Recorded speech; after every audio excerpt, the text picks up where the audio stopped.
So I don't know how you guys are gonna take care of that, but somebody's gotta take care of that. I don't think he was ever printed, was he? So Judge Hessen ordered it. I don't think you need another order. Hang on a second. Whoever's phone it is. Like, That was your phone. Gotta go out of the building. It's out of the building. Get the phone out of the building. I'm gonna go out and do this exam. Rico Dayon Valentine. Where's the prosecutor? 24T7216611. Good morning, Your Honor. John J. Howard, appearing on behalf of Mr. Rico Valentine. Good morning, Mr. Hutler. Mr. Valentine, can you state your name, please? Rico Valentine. Yep. All right. Wait for the prosecutor momentarily here. And by the way, Trenton is here for the exam, right? Do I have witnesses?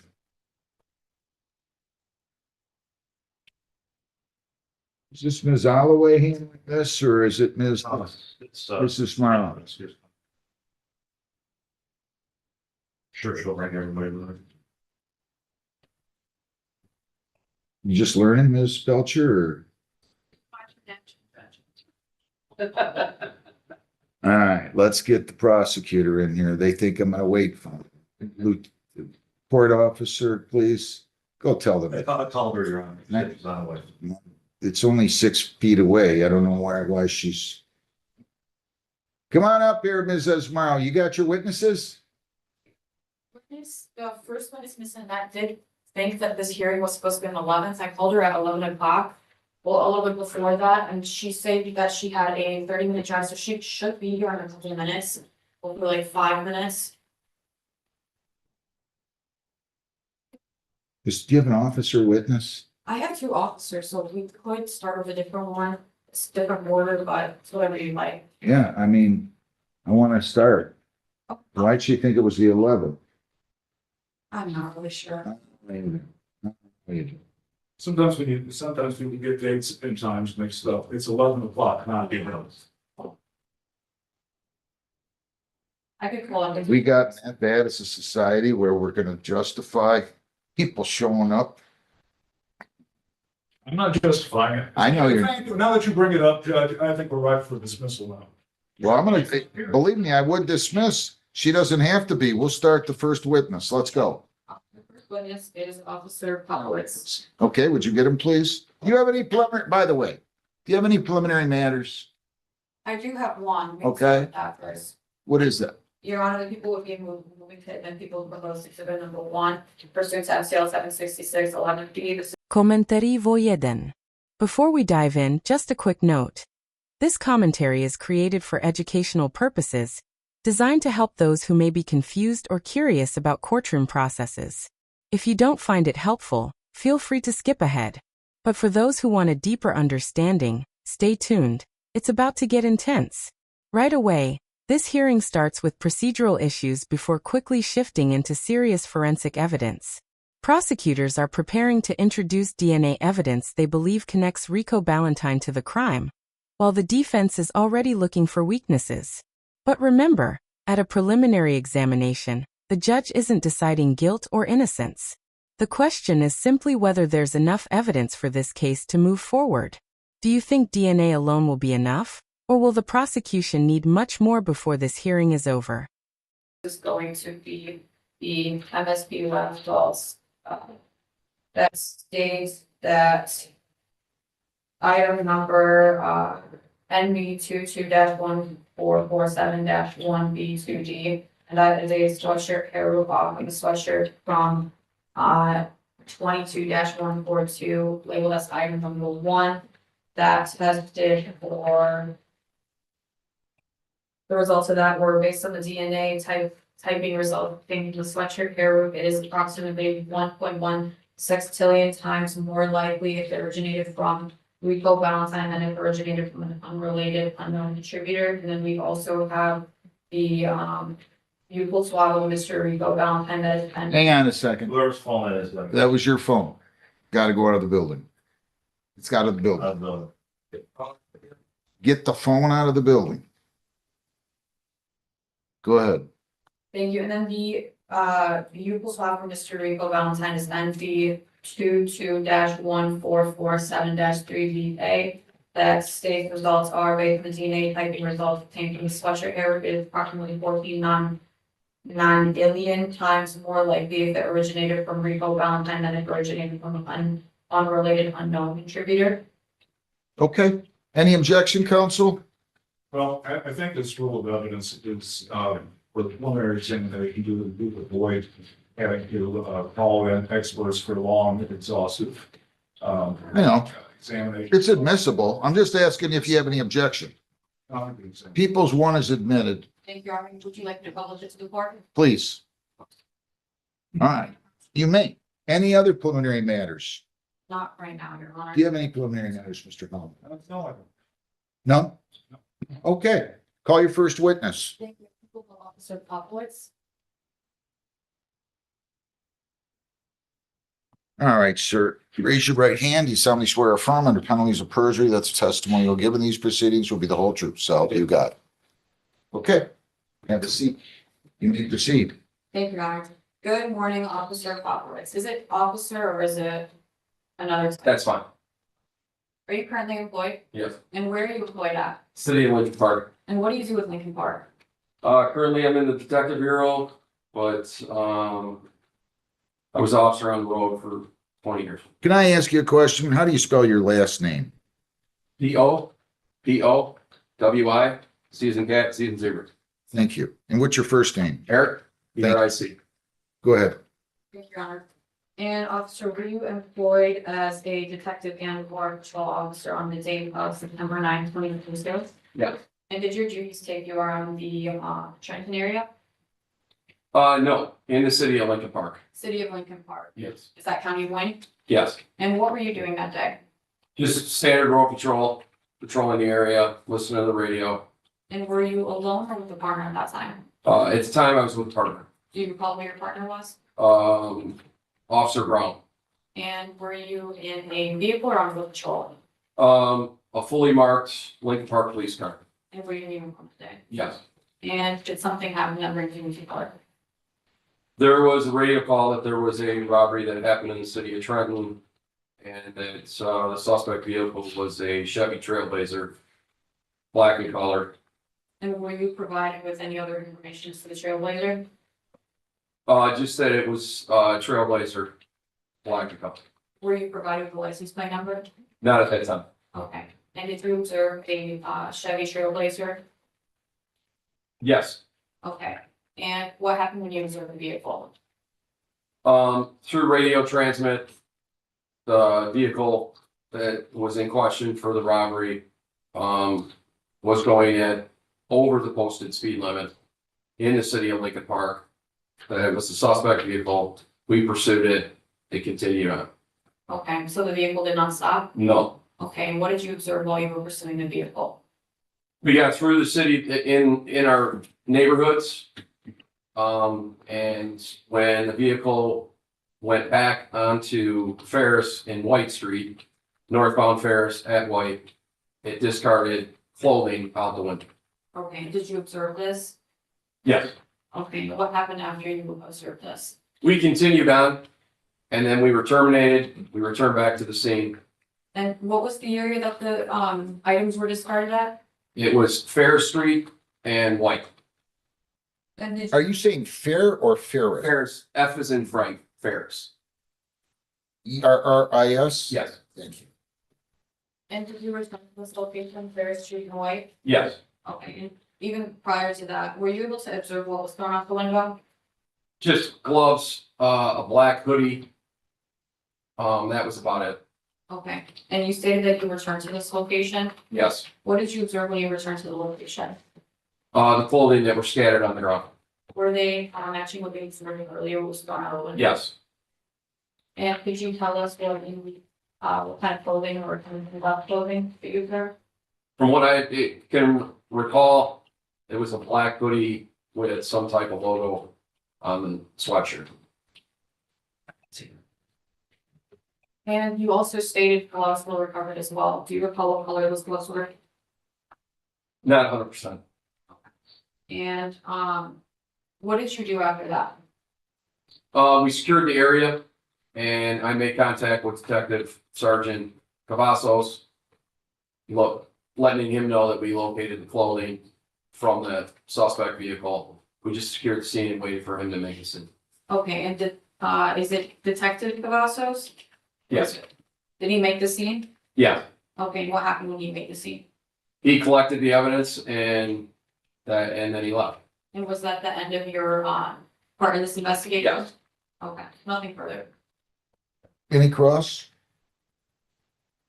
Yes, got a couple of questions here. Officer Popoulis, good morning. Morning. Right, now, you were on road patrol in Lincoln Park on or about September 9th, 2022. Do I have that correct? Yes, sir. Okay. And, did you say you had a partner with you on that day? Yes. Okay, all right.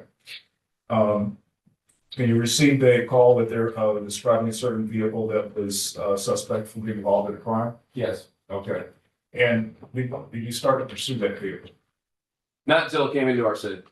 Okay, and when and where did, if you ever did come in contact with that vehicle? It would be right at the city limits of northbound 4th Street and Goddard.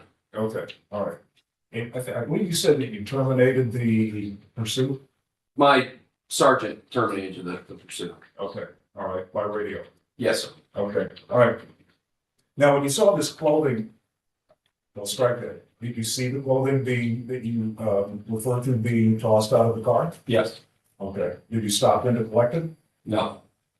Okay. So how did you come in contact with the clothing again? We returned to the area where the clothing was discarded. Okay, all right. And I believe did you say a sergeant by the name of Cavazos came to collect those items for evidence? Yes. Okay, all right. Did you have any further contact with the clothing? No. The Cavazos picking them up and securing them? No. Thank you. Any redirect? No, you're. You can step down. Thank you very much. Call your next witness. And that was still out.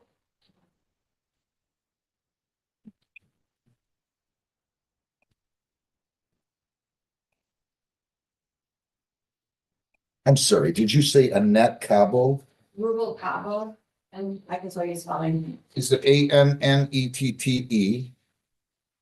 It is, I have Annett, and then Rural Cabo is RUVALCABA, Rural Cabo. Okay, no N at the end of the Annette. I just have Annett. Okay, thank you. Come on right up here, ma'am, for the witness chair, please. How are you? Raise your right hand. You solemnly swear affirm under the penalties of perjury that the testimony you'll give in these proceedings will be the whole truth, so help you God. Is your name Annett? No E. And then in the RUBALCABA? E. Okay, thank you. RUVALCABA. I'm sorry.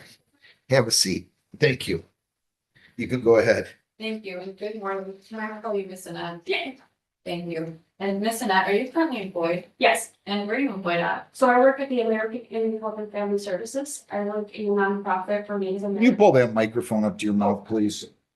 Repeat what you just said.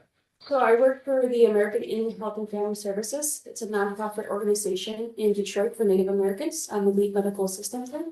Okay. And at any point were you employed in a location of 267 West Jefferson, Unit 200? Yes, so for Dr. Logie, Duncan Trenton. Is that the city of Trenton? Yes, On the line? yes. And what's at that location? It is internal medicine for Dr. Logie. Okay, and were you employed at that location on September 9th, 2022? Yes, And do you know an individual by the name of Mona Lamari? I do. How do you know that individual? So she was connected to our facility. She had a pharmacy that was connected to Dr. Logie's office. Okay, and on this date, September 9th, 2022, did something happen that brings you into court? Yes, Could you tell us what happened that brings you here? yes, ma'am. So we were, I want to say it was in the morning. We were in office and we heard screaming coming from Mona's pharmacy. For what pharmacy? Well, her name is Mona. I'm not sure what the pharmacy was called, I can't remember. But she used to run the pharmacy, there. And we heard her screaming a couple times, so me and another coworker ran to her pharmacy and checked on her. When we checked on her, we screamed her name by the door, and we heard her yelling and screaming. So when I looked over, I see Mona in the corner, and there was two males, I want to say holding her down, and Mona was screaming. So when I called her name, that's when I see the two males in the pharmacy. Could you describe the males that you saw? I cannot, like their face, no. I know there were two, it looks to me, were black males. They looked young, from what I could see, they had masks on, so if I recall correctly. Do you recall what they were wearing? I wanna say they were wearing black. Did you write a witness statement in this case? I can't remember if I wrote one, I know they took one over the phone. Okay. Would you have, if you wrote a witness statement, would it be in that statement? Yes, And would it refresh your recollection as to what they were wearing if you view the statement? yes. Your Honor, may I push? You may.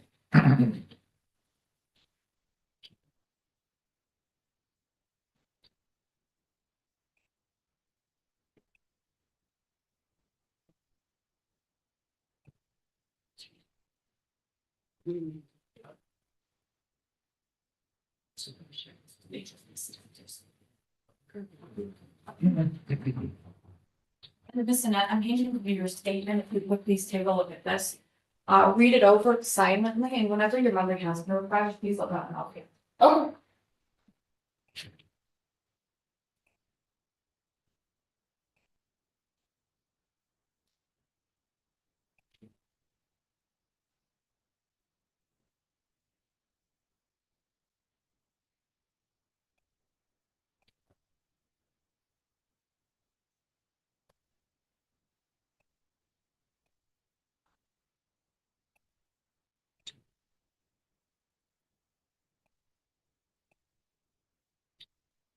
okay, yeah, And have your memory been refreshed? yes. And your Honor, may I push to retrieve the statement? Yes.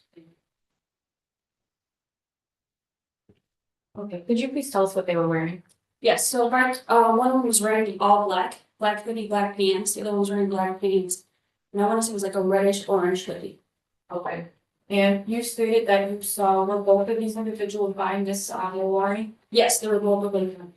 And could you describe what they were doing, if you recall? I remember seeing Mona was like punched, and one of them had her down, and they were both yelling at her. So I didn't really see, like, I didn't get too close. Once I seen there was like two males and they had face masks and the hoodies up, I kind of just took a step back and just showed her name. Okay, and you don't remember do you remember what they said? I do not remember what they said, no. Okay, and would you recognize the scene of what happened on that day you saw it today? Yes, If Your Honor, it is a video, would I share my screen? Sure. Thank you.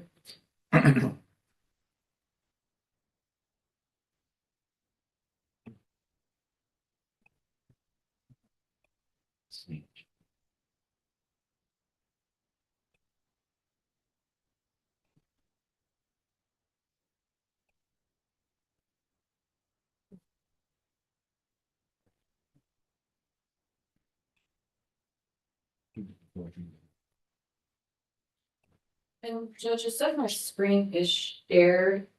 I'm not really sure why it's in. Heather, you or Lisa, either one of you, do you have any clues here? Who is that speaking? It's the prosecutor, Which one? Mrs. Morrow. Oh, she's in a breakout room. That's why she's got to come out. Makes sense. Oh, you gotta come out of the break. I'll move her. Perfect.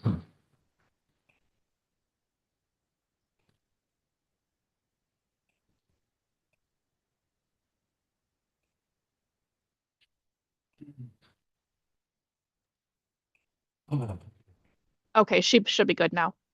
You good? There we go. Should be. Thank you. Okay, and now, Miss Annette, do you recognize what's on screen? yeah. And would you tell me what is on screen? So that's Mona's pharmacy. So where she's sitting, we had the front door, on this side, and then 100-word courtroom script. The courtroom grew tense as the judge reviewed the robbery allegations against Rico Dion Ballantyne. Prosecutors presented DNA evidence, witness testimony, and surveillance footage linking the defendant to the crime scene. But the judge wasn't fully convinced. He sharply pointed out that no witness from the pharmacy testified that anything was actually stolen. Frustrated, the judge stated, "You don't have any evidence of a robbery. Not one thing." Despite criticizing weaknesses in the prosecution's case, the judge found enough evidence to continue the proceedings. The defendant was bound over for trial, while prosecutors were warned they should have brought stronger witnesses. our office was conducted through the back. Okay, and is that Miss Mona in the chair? Yes, And do you remember, is this footage from September 9th, 2022? yes. Okay, and that's at that location in 2674 West Jefferson. Was that? Say that address again. It is 2674 West Jefferson, Unit 200 in Trenton, Michigan. The zip code is 48183. And Miss Annette, you stated that this is the Mona's Pharmacy from the Yes. state. Okay, and Judge, do we have permission to play a few seconds of this video? Sure. There's no objection, right, Mr. Howard? What did she just ask? If she could play a few seconds from the video. Just to show that it's accurate and not manipulated or anything. Okay, no, I don't have any objection. All right. And you're going to retain this video, correct? Your Honor, I do plan on admitting this video. Okay, good enough. Well then, all right, go ahead. Okay, you know what, if she plans on admitting the video, I'd like to go here to the witness a little bit here, Go ahead. if you don't mind. No, no problem. No problem. Okay, all right, let's move over, pop up. Okay, all right, you don't work in this pharmacy, do you? No, Okay, you've never worked in this pharmacy, have you? Okay. All right, now, your office is it in the same extended building? yes, Okay, and that's American Indian Services? no. So this is South Valley Internal Medicine. Can you say that again, please? South Valley Internal Medicine, that's this building. That's where she was working then. Where were you working then? When this happened, Where were you working when you heard the screams that you say you heard? it's South Valley Internal Medicine. South Valley? This is one of the biggest moments in the hearing. The defense challenged whether the surveillance footage had been properly authenticated before it could be admitted as evidence. The judge disagreed, explaining that a witness familiar with the scene can often provide enough foundation for admission at this stage. That doesn't automatically prove what the video shows. It simply allows the court to consider it. Cases like this often become battles over how multiple pieces of evidence fit together. If you were the judge, would you have admitted this video or required stronger authentication first? Let us know in the comments. Going through medicine? Internal medicine, Internal medicine. sir. Okay. Now, all right, but you've never worked in this pharmacy? No, not in the front. Okay, all right. All right, thank you. Any objection? We're playing the video now, Mr. Howard? No, I don't have any objection. Thank you. Go ahead.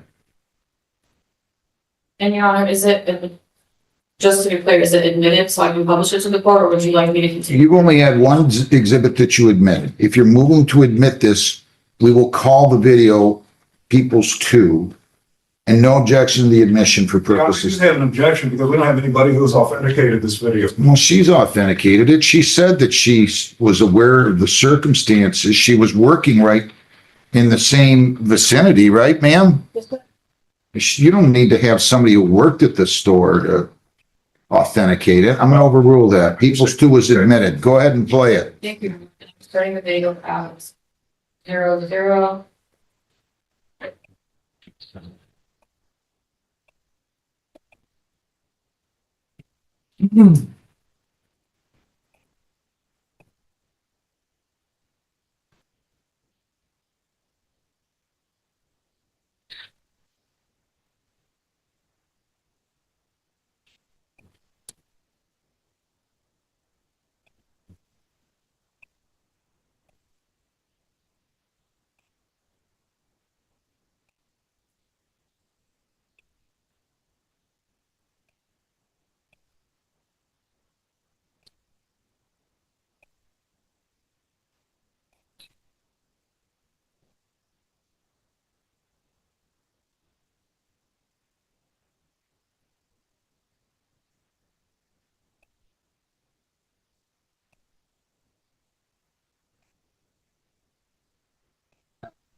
That's you, ma'am, correct? Yes, sir. And that's at 1:23 or so, or thereabouts, that she came into the store.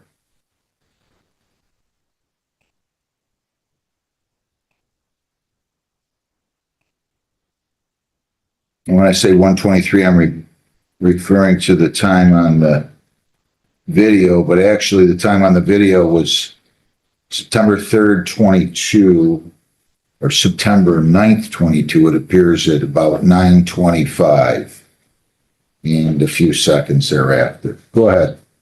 And Your Honor, the video does end at 1 minute and 47 seconds. And Ms. Sinette, you stated that that individual was you in the footage. Yes.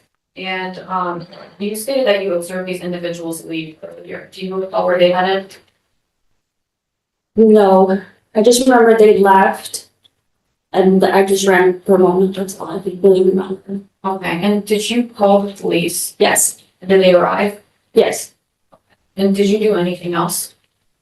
After that, I can't remember what we did. I know we checked on one and we brought her into our side of the clinic. When they took our statements and all that. Okay, nothing further to listeners. Cross? Yeah, just one or two questions here, Ms. Rubel, get your name right. Okay. All right. In that video that we just watched here, are you the lady in the white t-shirt? Yes, Okay. And you're the lady who made a phone call yes, that we can see? yes. Okay, all right.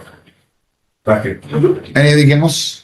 Not for this one. You can step down, ma'am. Thank you very much for coming. Call your next witness. And Your Honor, this witness, Sergeant Cavazos. Okay?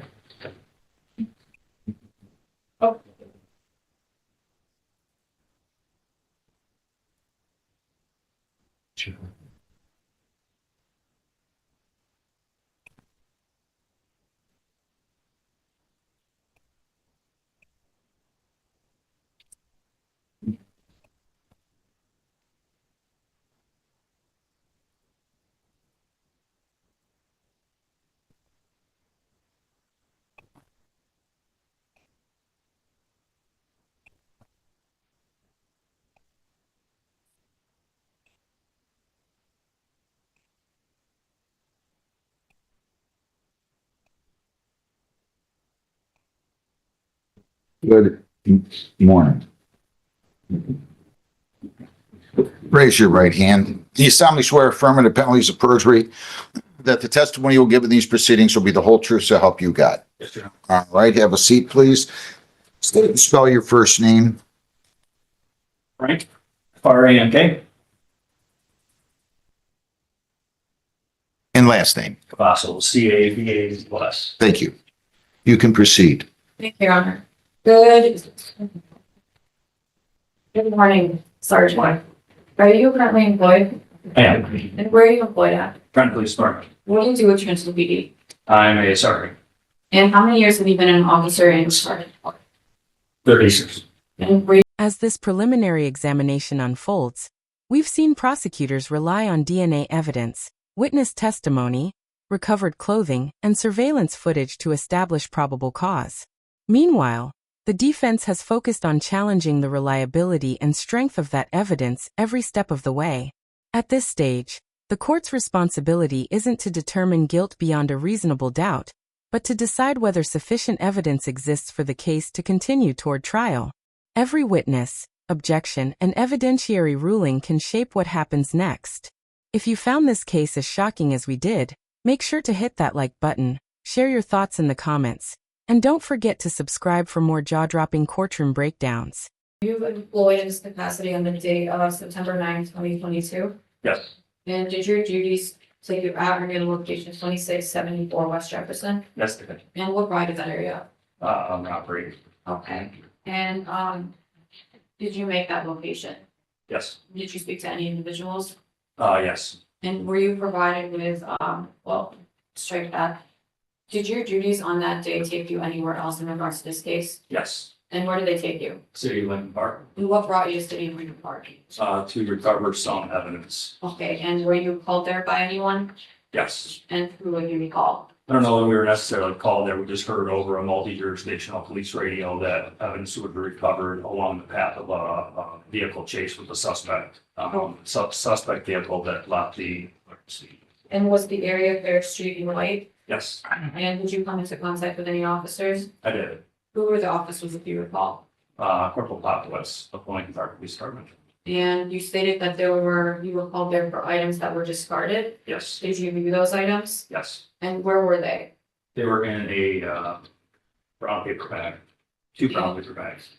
And do you recall, did you go through the items? Do you recall what the items were? Yes. Could you please tell us? Yeah, black hooded sweatshirt, red hooded sweatshirt, and some black and yellow gloves, and pair of hands.